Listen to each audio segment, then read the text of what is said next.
How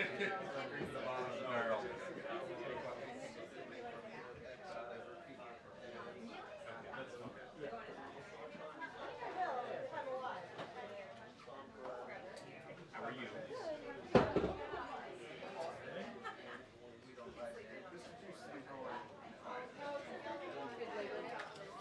Summer is over.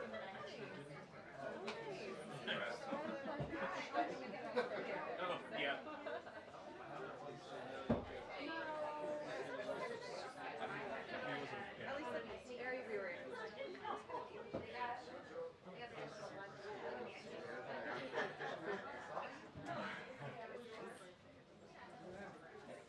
Step up my game a little bit here.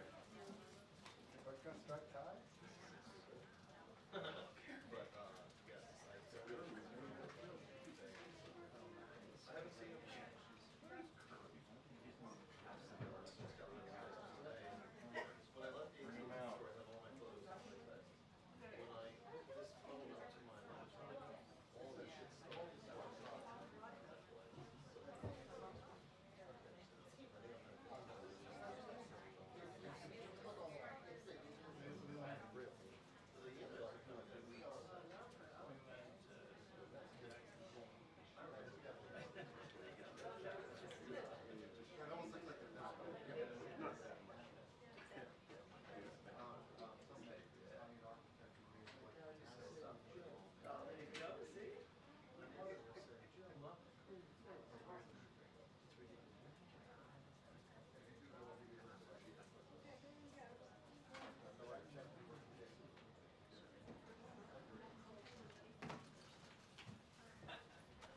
Good afternoon, everyone, and welcome back.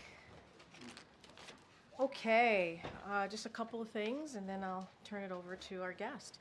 Today, President Biden spoke virtually with people from across the country who shared how the Biden-Harris administration's Investing in America agenda is benefiting their lives and how it is planting the seeds for a brighter future for their community. The call included local elected officials, community leaders, and people who are benefiting directly from the Biden-Harris administration's agenda, including from lowering healthcare and energy cost, local economic development, once-in-a-generation investments into America's infrastructure, and competitiveness, and so much more. This is the first in a series of conversation President Biden will have in the upcoming weeks. He will talk about how the Biden-Harris administration's historic agenda is creating jobs and opportunity, strengthening communities, lowering costs, and building a better future for Americans. Looking ahead to the president's schedule for the rest of the week, on Thursday, the president will travel to Wisconsin. On Friday, he will travel to Michigan. During these visits, the president will highlight how his Investing in America agenda is ensuring a brighter, more prosperous future for families. And now I am thrilled to introduce Secretary Tom Perez, former Secretary of the Department of Labor, obviously, Director of Intergovernmental Affairs, to talk about his engagement and what he's experienced on the ground, talking about investing in America, and also talking a little bit about what the president was able to do moments ago. Excellent. All right. Thanks, Karine. Good afternoon, everyone. It's great to be here with all of you. As you heard from Karine and you saw recently, a few minutes ago, quite frankly, from the president, President Biden kicked off the first in a series of engagements to highlight the impacts of his Investing in America agenda. In addition to the travel that was described to Wisconsin and Michigan, he will have conversations on a regular basis with American families who've been positively impacted by the historic investments of the Biden-Harris administration. He'll also hear from mayors, local elected officials, community leaders, and others about how these investments have transformed their lives and their communities. And as a senior advisor to the president and the director of our Office of Intergovernmental Affairs, I work closely with state and local elected officials, with union leaders, faith leaders, community leaders. I've had the privilege, to make a long story short, of making a lot of house calls in communities across the country over the past 15 months or so, and observing how they've been transformed by this Investing in America agenda. You're well aware of the historic progress that the Biden-Harris administration has made in job creation, healthcare, access, and so many other critical areas. Behind every statistic, I learned a long time ago, is a real person, a family, a community that's seen progress and seen hope. When I went to Wausau, Wisconsin, for instance, I joined the Thau family in front of their home that they've owned for over 40 years. And for as long as they lived there, they'd been drinking lead-contaminated water. Through funding from the bipartisan infrastructure law, they had their pipes removed and replaced by union labor, I might add. One of their young grandkids even helped switch on the new water service line. Thanks to the president, 3 generations of the Thau family now have access to clean water. No family should have to worry that the water from their tap will poison their kids or their grandkids. President Biden and Vice President Harris know that a fighting chance at the American dream includes access to clean water and have made this historic commitment to replacing every lead pipe in America, in homes, in schools over the next decade. In the Osage Nation in Oklahoma, I met a mom who had moved off the reservation in search of opportunity. She didn't want to leave, but she needed to find work. After our administration invested $40 million to deliver affordable, high-speed internet to the Osage Nation, she returned home and got a job installing the fiber optic cables that will bridge the digital divide across the reservation. She loves her work, and she loves serving her community. In today's world, high-speed internet is like water. It's an essential public good that should be affordable and accessible to everyone. It's also a healthcare imperative. I learned this from meeting a woman who runs a health clinic in rural Wisconsin and explained that telemedicine is a critical element of their healthcare delivery, especially mental health treatment. If our patients lack high-speed internet, she explained, they lack healthcare because for all too many people who don't have a car, it's way too far to drive. And as she explained, tragically, the gaps can have literally life and death consequences. That's why the president and vice president have made unprecedented investments to connect Americans in every corner of our country to high-speed internet so that a person's zip code never determines their destiny. In Macungie, Pennsylvania, I met with union members and company leaders and elected officials at the Mack truck plant that, thanks to significant federal investments, is retooling to produce clean energy trucks. For instance, they are manufacturing electric garbage trucks for municipalities that are trying to meet their clean energy goals. They even let me test drive one. I used to work on the back of a trash truck when I was in college, and that was kind of a thrill, parenthetically.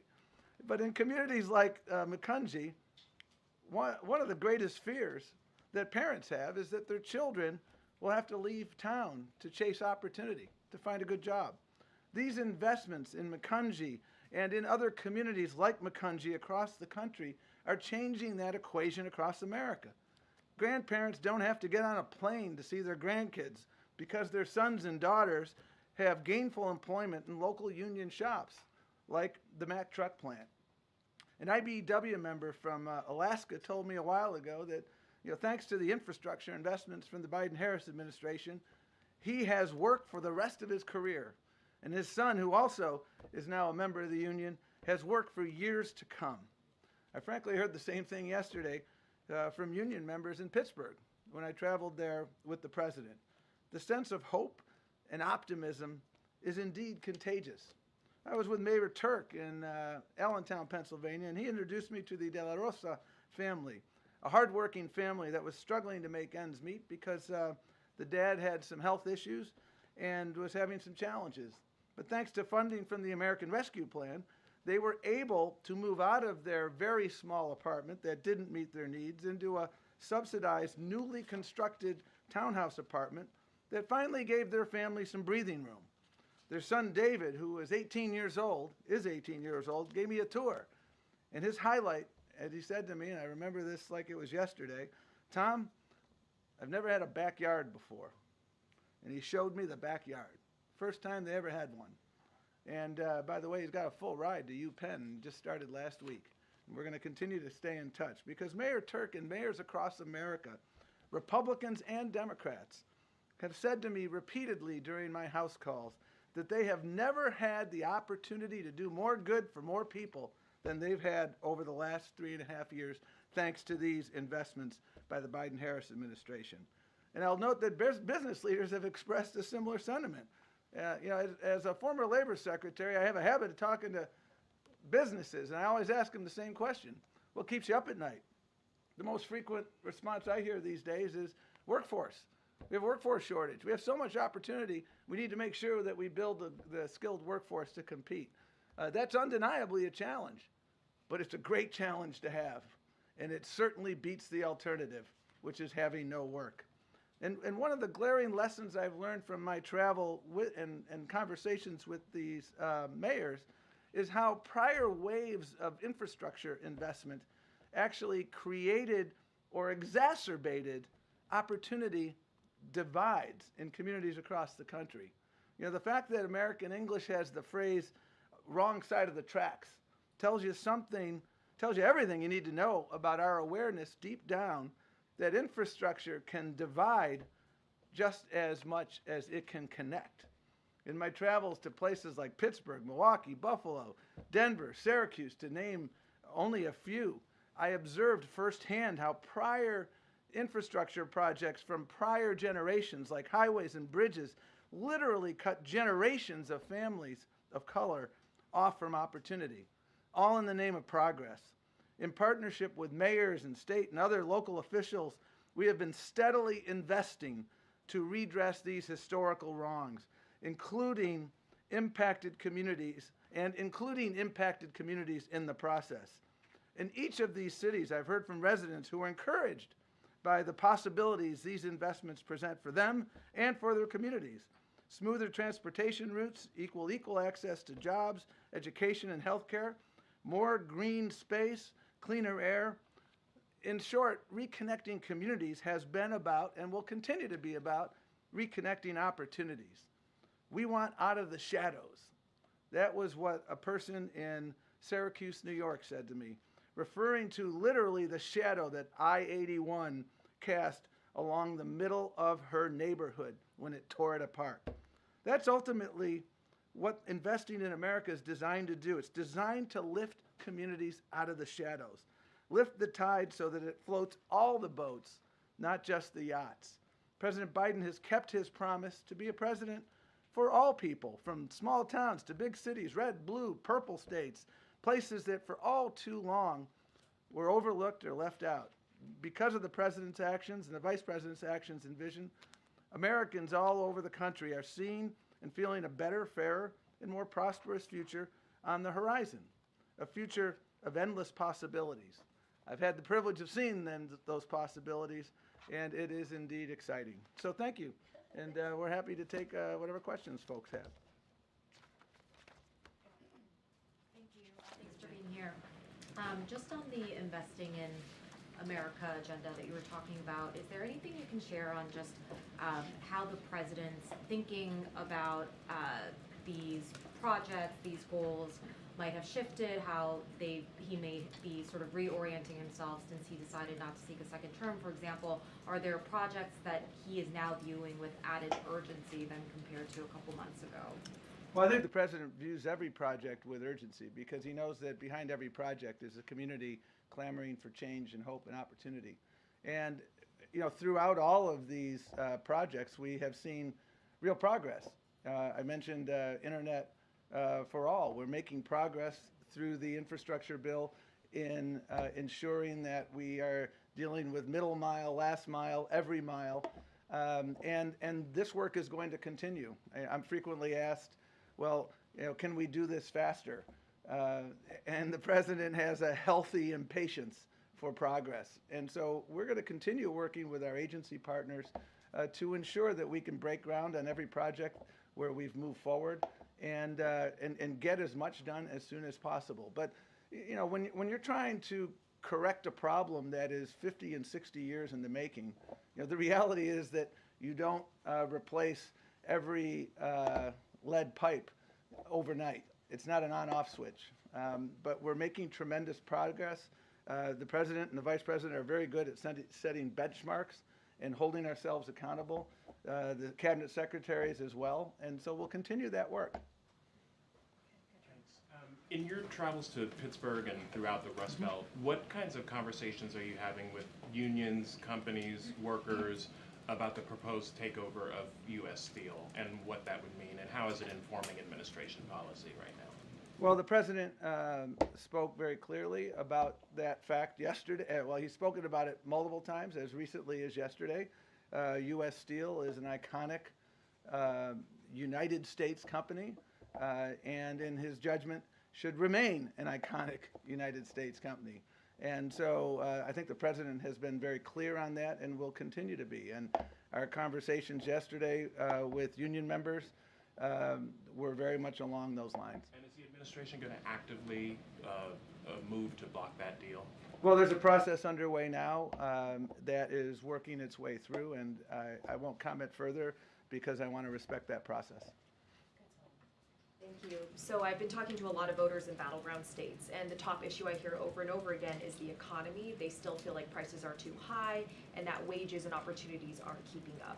So why do you think so many Americans are either unaware of Biden's economic investments or haven't felt those benefits? And will any part of the Investing in America agenda impact voters between now and November? Well, I mean, it's always important to understand where we were, where we've come, and where we need to go. 4 years ago, we were in the throes of a pandemic exacerbated by a president who got so many things wrong and so many needless funerals because he didn't follow the science. We were in a pandemic-induced recession that resulted in millions of jobs that were lost. And the president came in, and the American Rescue Plan is aptly named because it really did not only rescue the economy, but it rescued many lives, and it ensured that we could move forward. And a number of the investments I've described, lead pipes, internet, high-speed internet for all, these are investments that are well underway, but undeniably there's still more work to be done in those areas. When you look at wage growth is growing by more than the rate of inflation, which means now people are making more than the cost of living, so they have more money in their pockets. And what we need to continue to do, because people are living their lives, they don't, I understand this because I've spent a lot of time, at kitchen tables, and people don't spend the amount of time devouring politics that, some folks here in Washington do. They're living their lives. And the purpose of this tour, quite frankly, is to remind people, because I can't tell you the number of times people look at a community center in a city or a town and they were unaware that that community center got built in no small measure because of money from the American Rescue Plan. So, we undeniably understand that there's more work to be done, but at the same time, as people understand where we were and where we've come, I see excitement everywhere about where we're going. I'm hoping you can expand on this a little bit. Sure. Is the purpose of this tour to promote policies that were already passed to build public enthusiasm for the president's agenda? And obviously you're a political creature who was a former DNC chair, and I don't want you to violate any rules. But is it a coincidence that the president is going to two critical blue wall swing states for the first stops on this tour? Well, the first speaker today was Randall Woodfin, the mayor of Birmingham, Alabama. We're not looking at red or blue. We're looking at red, white, and blue. If you look at where infrastructure dollars, if you frankly follow ARPA dollars, follow every funding stream, you can't disaggregate red states, blue states. The president has said repeatedly, and the vice president have said, we are the president and vice president for everyone.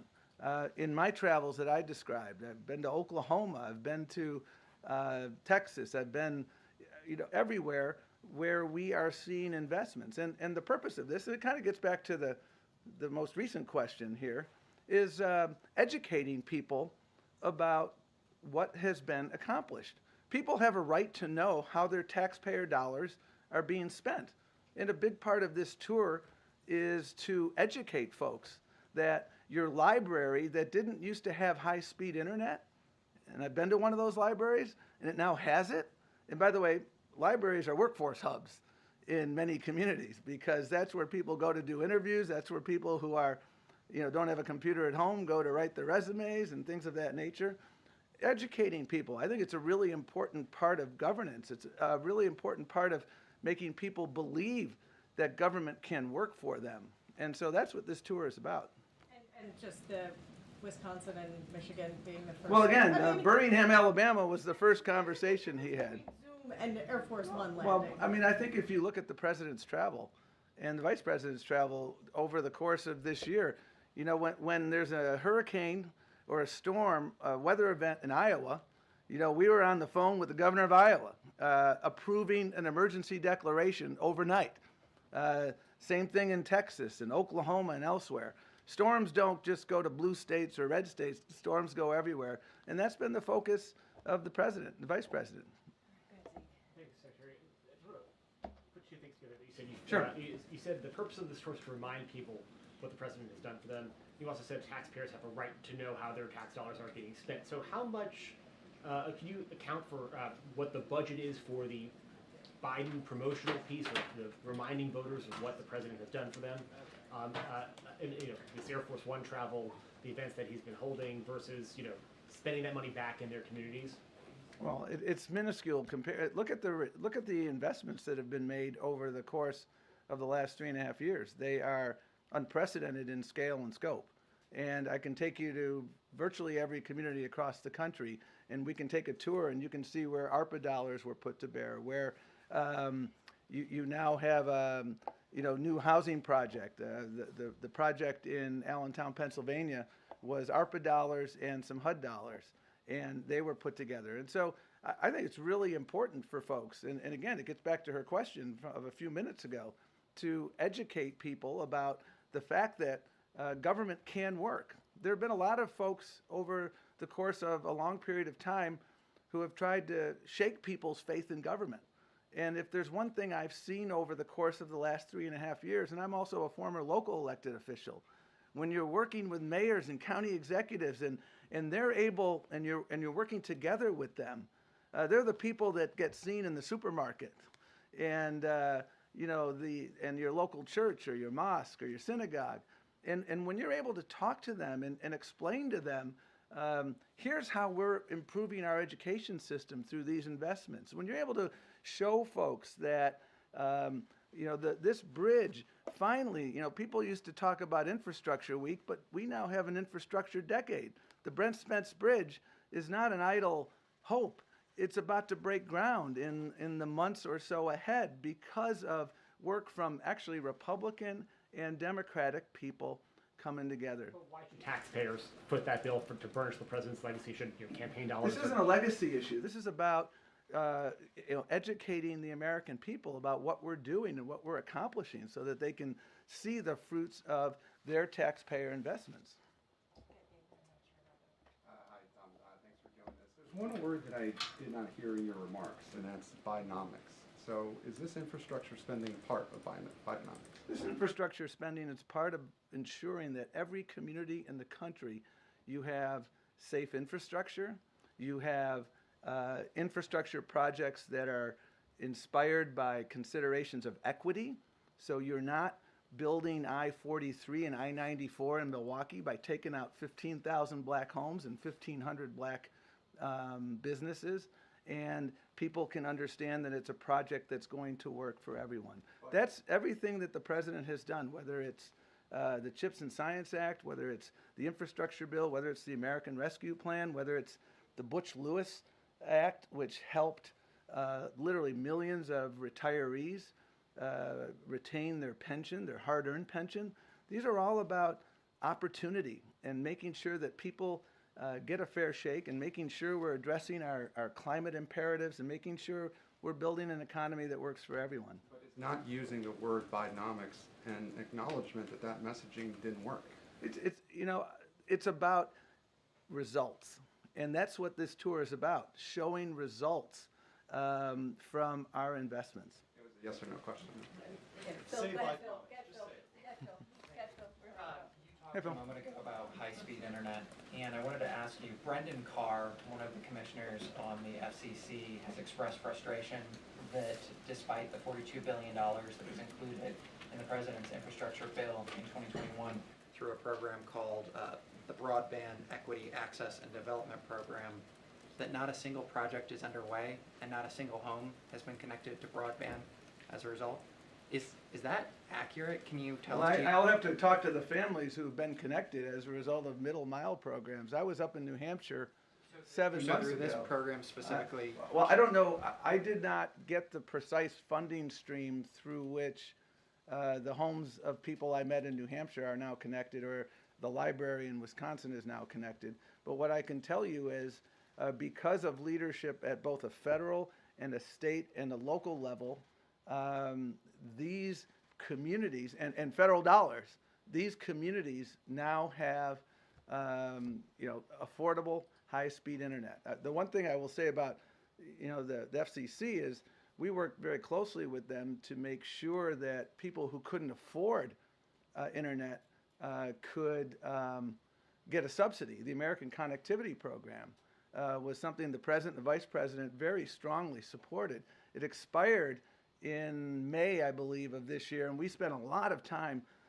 We sent over a supplemental budget request, and by the way, almost 50% of people eligible for that subsidy are military families, and that's unfortunate that the Republicans in Congress chose not to extend that, because more people participated in that program than were participating in food stamps. So this is not a small program, $42 billion. I mean, that's a big deal. Does the White House have an estimate of how many homes have been connected to broadband? I don't have that at hand, but I can certainly work with you to answer that question. Sure. All right, thank you, Tom. Thanks a lot. Appreciate it, thank you. Take care.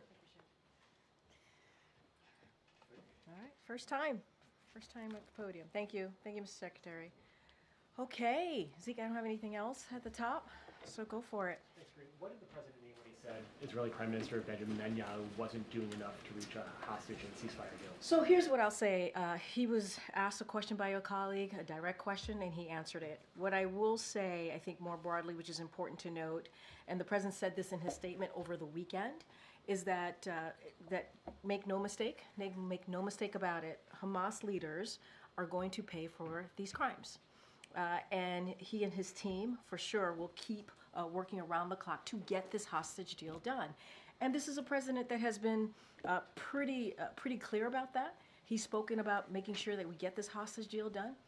He's met with the hostage families, all of them. We know that the National Security Advisor, Jake Sullivan, is going to have a conversation with the American hostages this week. And so this is something that we are working, again, around the clock, 24/7. This is something his team is really steadfast, making sure that they're continuing to be focused on this. And look, our teams are in constant conversation with the Israeli government on all levels on a daily basis. And I think that's important to note as well. But we will make no mistake as to who is responsible for this, and this is Hamas leaders. Specifically to my question, what did the president mean that Benjamin Netanyahu is not doing enough? I don't have anything more to add. The president was asked a direct question. He answered that question. What I can say is that, what I can say is this, is that we have made it very clear. The president over the weekend made it very, very clear as to who is responsible. It is devastating. The heinous acts that we have seen by Hamas is devastating. And those 6 hostages, their families are grieving. The president was very clear about that in his statement over the weekend, and he's going to continue to work around the clock. And that's the focus of the president and this administration. Quickly on a different topic, the president yesterday also said that he was a little remorseful that the Secret Service wouldn't let him go into the crowds the way he once was as a candidate. Was that in response to any specific change, or just has something changed in terms of the security around the president, or is that just So I did see the president say that. I would have to refer you to the Secret Service to speak to the president's comment. That is something that when it comes to the president's security or any of the security of the 4 principles, I can't speak to that from here. You have to speak to the Secret Service. Kathleen. Thanks, Karine. Kirby said that President Biden has been very personally involved in the ceasefire negotiations. Can you give any color on any meetings he's had today on the Middle East? Any meetings with his aides or foreign leaders on this today? So, as I said, his aides are in regular touch on a daily basis on this particular issue of trying to get this hostage deal. It is a priority. It is a must. We want to get this done. The president, as you know, and the vice president were in the Situation Room yesterday, meeting with a few of their advisors of this administration to talk about next steps, to talk how we're going to move forward here. We talked about how we are also continuing to engage with our co-mediators, which is Egypt and Qatar. That continues. And so the president gets daily updates from his team. He had the PDB this morning and got an update from his team then. And so he is, and has had, even during the past 2 weeks, we have read out multiple conversations that the president has had with leaders in the region, including Egypt and Qatar. So that is not going to end. The president focuses on that on a daily basis. He is passionate, committed, wants to see this happen, and his team is working around the clock to get this deal done, and that's what we're going to focus on. The president was the last person to face Donald Trump on the debate stage. Vice President Harris will be doing so in a week. Has President Biden shared any pointers or advice to the vice president? So as you know, they were together yesterday. They were shoulder to shoulder, right? As they have been in the past 3.5 years, working on behalf of the American people. You certainly will continue to hear, as we heard from Secretary Tom Perez, on what we're going to do to continue to make sure we deliver on the unprecedented results that we've gotten for the American people. Look, what I can say, and I'm going to be super mindful, because there is the Hatch Act, as I say all the time. I know you guys love me saying that. The best choice, this is the president that said this, the best choice that he's ever made is to pick the vice president as his running mate. And so he is certainly very proud of the vice president and has seen her as a critical partner over the last 3.5 years. They talk regularly. They talk very much regularly. You saw them yesterday, and they certainly stay in touch. I just don't have anything beyond that to share. Go ahead, Trevor. What more could Prime Minister Netanyahu be doing to get a deal done in the president's view? So look, I don't have anything to add or any color or anything more specific to add to what the president said yesterday. Again, he was asked a direct question. He answered it. Don't have anything else to add. What we're going to continue to do is continue to have conversations on next steps with our co-mediators, as I mentioned moments ago, Qatar and Egypt, to figure out how to move forward. We are committed, this president is committed to making sure that we get a ceasefire deal. We got to remember what this means. This means that it ends the war. The president wants to see this war ended. The president wants to see the Palestinian people continue to get relief. We want to up the assistance into Gaza to the Palestinian people, and we want to get hostages home. We want to get hostages home to their family. And what the story that came out over the weekend of these 6 hostages, obviously one of them being an American citizen, is devastating. It's devastating. It was a devastating news and heinous act that we saw by Hamas. Does the president regard any of the Israeli demands that have been put on the table during these negotiations as unreasonable? I'm not going to negotiate from here. As my colleague from NSC, Admiral Kirby, said as well, we just are not going to negotiate from here. We're not going to go point by point here. We are looking at all options, as we have said before, and we're going to continue to have those consultations with co-mediators, Qatar and Egypt. I just don't want to get ahead of that from here. Does the president see Prime Minister Netanyahu as a good faith actor in these negotiations? Look, the president sees the prime minister as someone he has known for some time now, for decades. They tend to have honest conversations, direct conversations. I'm going to not get into a yes or no here. I'm going to get into what I know their relationship to be. And I think that's what's important. The president wants to get this done. And I'm just going to leave it there. Okay, and when is the president going to speak to the prime minister next? I don't have anything to read out. As you know, over the past several months, almost a year now, the president has talked to the prime minister several times, and we have read out those conversations. I just don't have anything else beyond that. And I also added a couple times moments ago that our team here talks regularly to the Israeli government on all levels on a daily basis, because we want to get this done. We want to get this done. Thanks, Karine. You referenced the president's statement over the weekend saying that Hamas leaders will pay for their crimes. Are you making a specific reference to actions the U.S. is planning to take to ensure that that will happen? So I'm not going to get into, as you know, we just don't telegraph those types of things. We wanted to send a clear message, and we did. The latest events were heinous. There were heinous murders, and Hamas has even more American blood on its hands, and that's what we want to make sure. And as you stated to me, Hamas leaders will pay for this crime. I'm not going to telegraph from here, from this podium, what that's going to be. That's not something I'm going to do from here. But we wanted to make it very clear about who's responsible and how, and where the United States is on this. You are saying that you are referring to that outcome coming from the U.S.'s actions. Can you just clarify whether you're talking just generally about eventually Hamas will pay for what they have done, or are you talking about the administration ensuring that something will happen, action will be taken to make sure that Hamas leaders will pay for I'm their not going to crimes? go beyond the statement. As I said, Hamas leaders will pay for this crime. What we saw over the weekend was the latest heinous murder, and that's what it was. And so we are going to be very clear on calling that out. If anything, Hamas has even more American blood on their hands, even more. And so we're going to continue to be really clear. I'm just not going to go beyond that statement, beyond what I'm saying here. I'm not going to telegraph anything from here. And we wanted to make the president in his statement, I think, was pretty clear. But we do not telegraph on what that could look like. And just following the death of another American hostage, can you talk to us about where the administration is now on the idea of some kind of deal, some kind of attempt to rescue just the American hostages, not as part of a broader package? No, I understand the question. I know that's come to us a couple of times. I'm not going to get ahead of what we're trying to do right now, which is get a ceasefire deal. I don't want to get into hypotheticals at this time. I'm just going to be super, super mindful.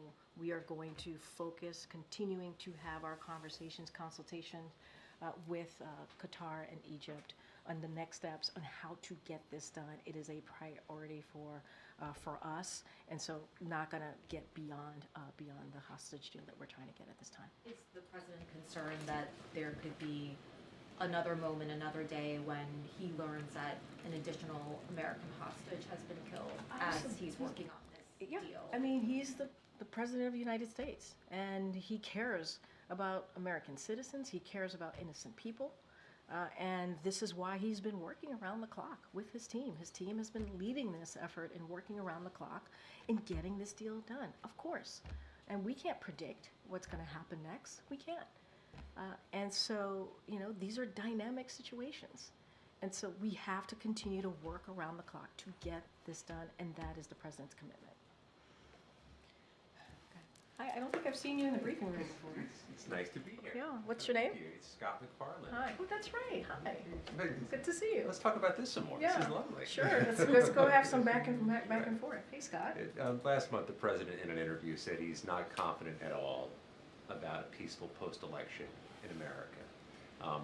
What's the White House's concern about unrest, baseless challenges to election certification, and is the administration doing anything to prevent or protect against danger? So I'm going to be really also very thoughtful here, not get ahead of what's going to happen in the upcoming months. I think, and going back to the answer that the president gave, if you saw what happened on January 6th in 2021, I think any president who cares about our democracy, who cares about our freedom, who cares about free and fair elections, who truly cares about that, would be concerned. You can't be blinded by what happened under the last president. You can't be blinded or forget what happened on that day when 2,000 mobsters, or not mobsters, but a mob of 2,000 people attacked the Capitol. They did. They attacked the Capitol. And they were told to go after the former vice president. And they were told that the elections that had just occurred, that dozens of Republican judges said it was free and fair, and the results were the results. They didn't believe in that. And so that is a scary thought. That is a scary thought. The president obviously is going to do everything that he can to protect our democracy, to protect our freedoms, to protect the free and fair elections. And, and that's what he was talking about. All you got to do is go back 3 years and see what happened and see what the former president did and what he led, But obviously I'm not going to dive into the specifics of that. There's an investigation, but we heard from the former president what he said directly. And so I'm going to be super mindful. But, the president said it himself. He has concerns. So there's a lot at stake here, something that I've said before. And we know that the American people, we saw this in 2022, they care about our democracy. They care about freedoms. This is something that they truly want to see protected, and that's something that the Biden-Harris administration is going to continue to work on to protect that democracy and freedom. Okay, Gabe. Thanks, Karine. Does the president support the 10,000 hotel workers that went on strike? So we have seen the reporting of what's currently happening with Unite Here. The president was out and about yesterday with the vice president in Pittsburgh on Labor Day, which is something that obviously the president, when it comes to labor, when it comes to being the most pro-union president, he is very proud to have that title. Look, so what I can say as far as Unite Here and the 10,000 workers, I believe in 24 or 25 hotels that we're talking about now. We support collective bargaining. That's something that the president has said throughout his career and believe it's the best way for Americans, American workers and employers to come to agreement that works for all parties. All workers, including hospitality workers, should have good jobs with fair pay and benefits that give them the opportunity to provide not just for themselves but also for their families. And that's what the president wants to see. So what we will encourage, this is what we've done before when we've seen these types of strikes, is we encourage for folks to come to the table, negotiate in good faith towards reaching a strong contract. And that's what the president believes, and that's what the president wants to see. And also, has the White House been in touch with Turkish authorities over the attack on the 2 Marines in Turkey? So obviously we're troubled by the assault that we have seen, that you all have been covering on the U.S. service members, and are happy to hear that they are safe now and have returned to the USS WASP. I believe the National Security Advisor was going to put out a statement, Jake Sullivan, on this. If he hasn't, I'm sure it's coming shortly. We appreciate the Turkish police, the actions that they have taken. This is a serious matter, and we are holding those responsible accountable, and they are holding, to be more clear, those accountable responsible. And so for anything more on details or specifics on what's happening, what the Turkish government is doing, or Turkish police is doing, I would refer you to the Department of Defense, who also put out a statement on this as well. Okay, Peter. Thank you, Karine. In the president's public comments, why is he harder on Benjamin Netanyahu than he is on the terrorist leader of Hamas? The president has been very, very clear about Hamas leaders and what they have done. He was very clear on October 7th. He has been very clear multiple times thereafter on what Hamas has done. And they have, it is a heinous murder of what they did recently. And what they did on October 7th, and what they, more than 1,200 souls were taken. And then hostages were taken. That's why we're trying to get this deal done, to get people home to their families, including American hostages. And we'll continue to be very, very clear about that. He was asked a question. He answered it directly. But Hamas is responsible. They have more American blood on their hands. The president was clear about that in his statement. And he has been over almost a year now, has been very clear about that, and will continue to be so. A different topic. Since when does the vice president have what sounds like a southern accent? I have no idea what you're talking about. Well, I mean, this is, she was talking about unions in Detroit using one tone of voice. is this something that you Same think? line Okay, Peter, that let's- she used the same line in Pittsburgh, and it sounded like she at least had some kind of a southern drawl. I mean, What? do you hear the question that you're, I mean, do you think Americans seriously think that this is an important question? They care, you know what they care about? They care about the economy. They care about lowering costs. They care about health care. That's what Americans care about. So That's what they okay, want to well, hear. this is They something. care about, your colleague just asked me about what basically we talked about, went back and forth about democracy and freedom. That's That- what they care I about. I'm not agree. even going to entertain some question about the it's just, hearing it sounds so ridiculous. Well, but hearing it is The question, I'm talking about the questions is just insane. that how she talks in meetings here? I'm just, Peter, we're moving on. We're still moving on. Go ahead, Anita. Thanks. Starting with Ukraine and this recent attack, has there shifted the administration's response to Ukraine's request to be able to do long-term strikes in Russia? And then just quickly, when the General Assembly happens, we understand that Zelensky's going to come to the U.S. Is he going to meet with President Biden and Vice President Harris? Your last question, you're jumping way ahead of me. I don't have anything for you as far as President Zelensky specifically attending and not attending. I mean, that's something that you would have to talk to the Ukrainian government. What I will say is the latest strike is obviously it's horrific. It's a reminder of Russia's brutality. It's something that we cannot forget. It is also critical that the world continues to stand with Ukraine as they are fighting for their sovereignty, as they're fighting for their freedom. And so what we can say from here is that President Biden has been very clear for his support for the Ukrainian people, and that continues to be unshakable. And that's what I can say. As far as our policy, to your first part of the question, nothing has changed. I don't have a change of policy to speak to. The moon. Shooting for the moon. President of China is coming to the APEC meeting in Peru. President Biden is expected to attend. Are they going to meet? I know National Security Advisor Jake Sullivan spoke to this when he was doing his press conference and when he was in Beijing, I believe last week. I lose track of days and time sometimes. And so I don't have anything to share beyond on what the National Security Advisor shared during his press conference. So I'll leave it there. The president returned from Pennsylvania yesterday. He made a statement to the pool about not getting back out into the large crowds, that the Secret Service saying essentially that it was too dangerous. Can you clarify? Yeah, I was just asked this question, I believe, by Zeke, your colleague, moments ago. I don't have anything else to share beyond what I just shared with Zeke. I believe you asked me these questions. Okay, good. But I just don't have anything to share. No, you have to, this is, when it comes to the president's security or any of the principals, Secret Service, you have to talk to Secret Service about that. They can share more if they choose. He's going back on the campaign trail this week, so nothing has changed. Nothing has changed as far as his travel. We are going to be out there.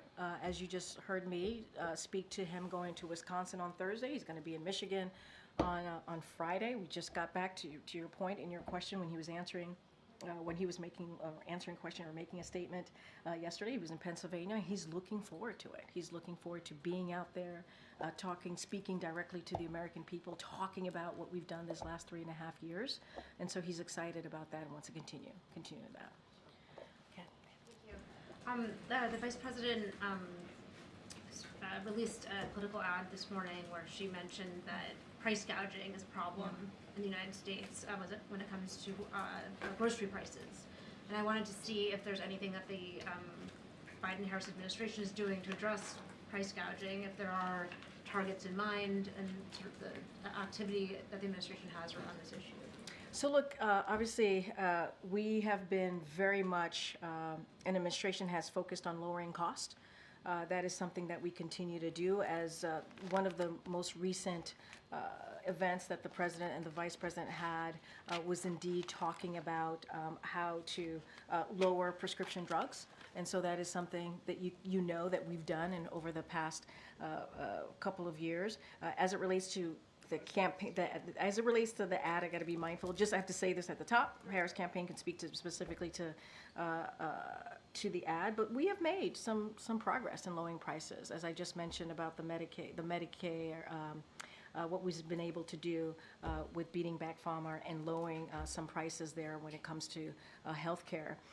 And they have taken on price gouging. This is something that we have done here in this administration, including partnering with state attorneys generals to crack down on anti-competitive behavior in grocery and agriculture markets. That is something that we have done in the past 3.5 years in this administration. And so obviously it's something that we have focused on.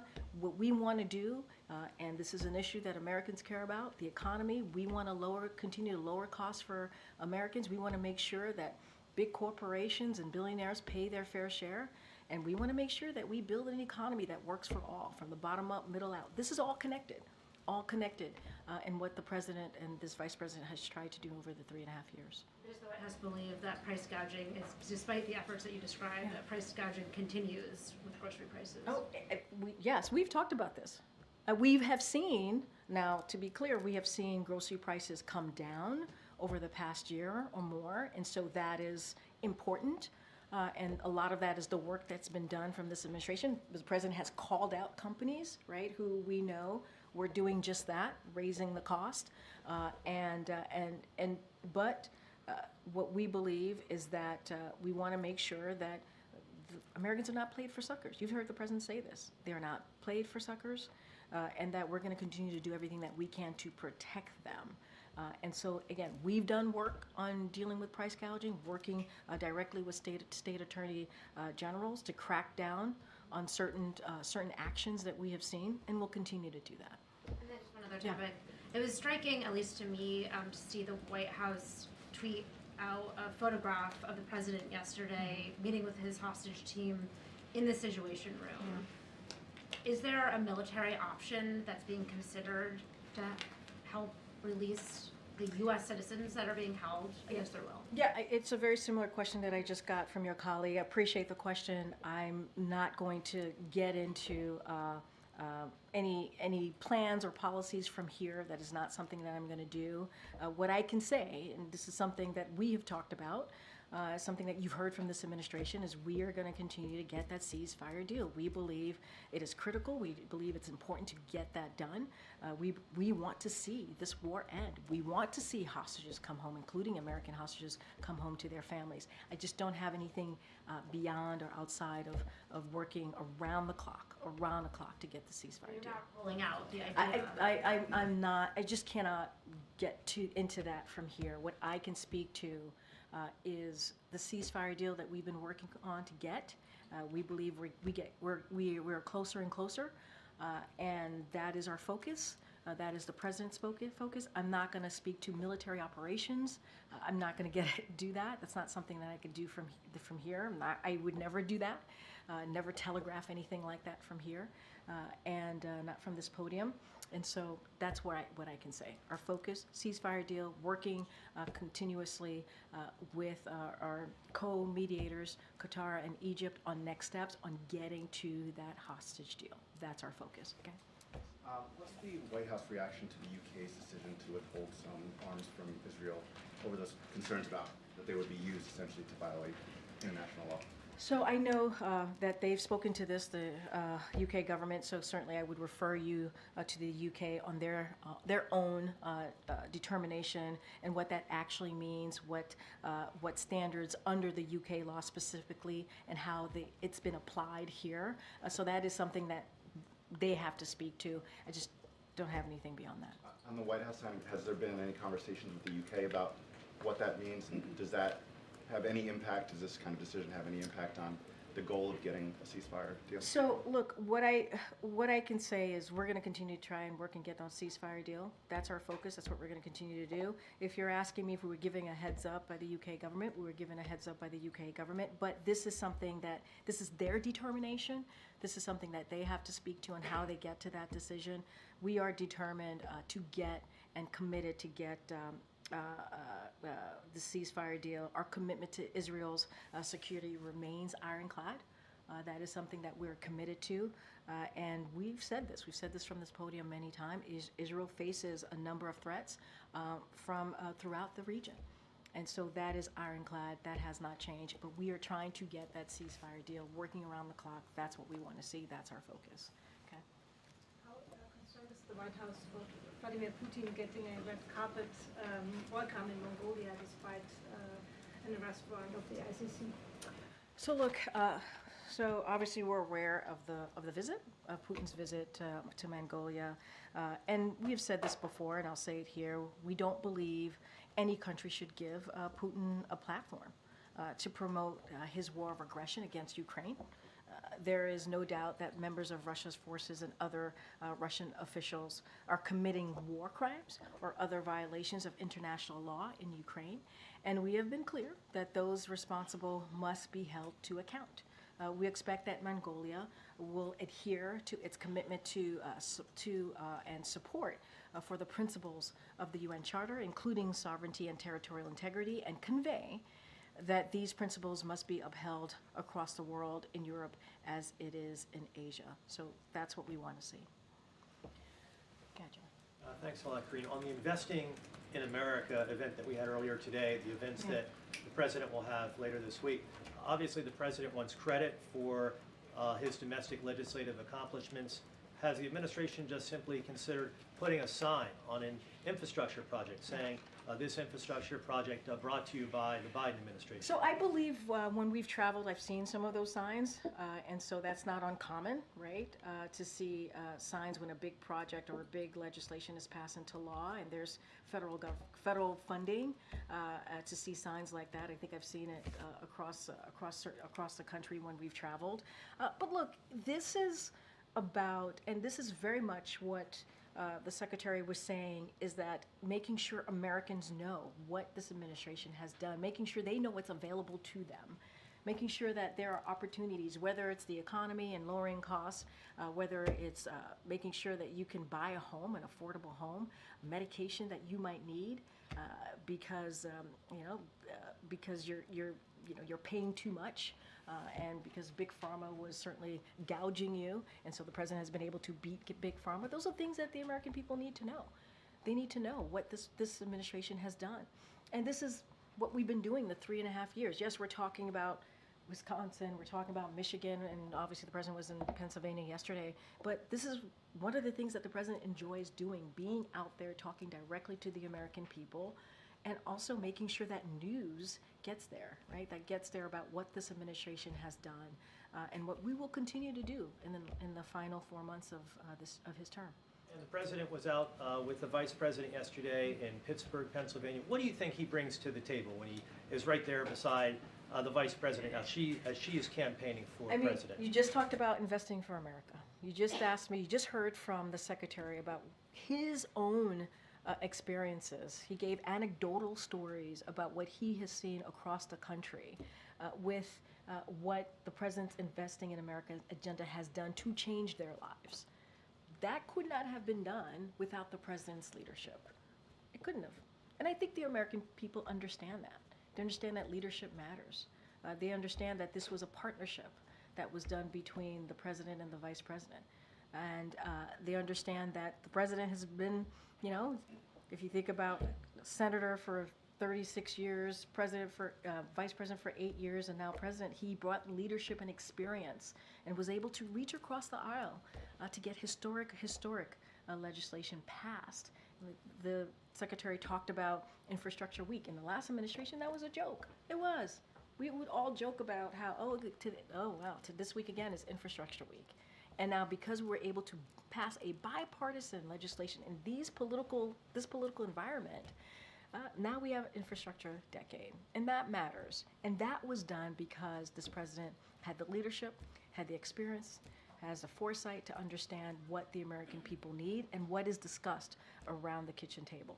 And so that's what he brings. He brings experience and understanding, and he can speak to the partnership that he's had with the Vice President for 3.5 years. I think that's important.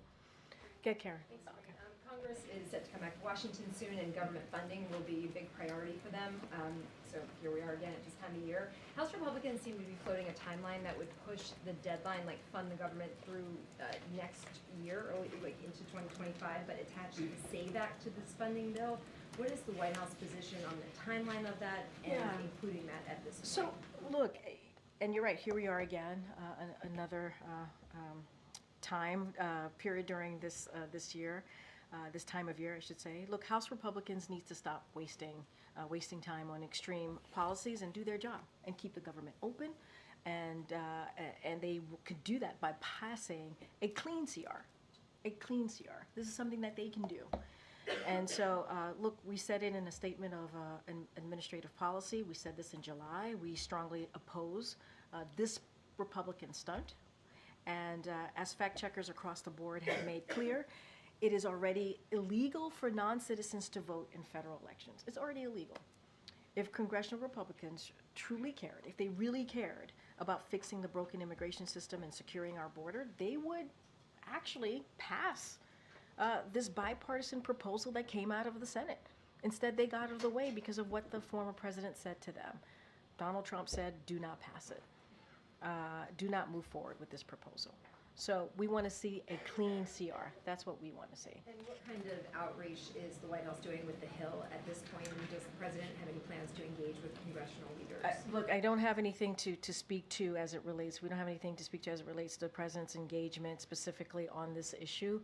As you know, we have an Office of Leg Affairs. That Office of Leg Affairs is in constant contact with members in Congress about an array of issues, important matters that the American people care about, and so we're continuing to do that. All right, everybody. Thanks. See you tomorrow.